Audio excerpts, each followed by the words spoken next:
ਚੱਕ ਸੁੱਟਦਾ 5 ਫੁੱਟ ਫਸਲਿਆਂ ਤੇ।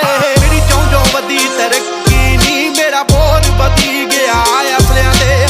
ਮੇਰੀ ਜਿਉਂ-ਜਿਉਂ ਵਧੀ ਤਰੱਕੀ ਨੀ ਮੇਰਾ ਬੋਰ ਵਧੀ ਗਿਆ ਅਸਲਿਆਂ ਤੇ। ਜਦੋਂ ਤਰਲਾ ਥੱਲੇ ਸਰਾਂ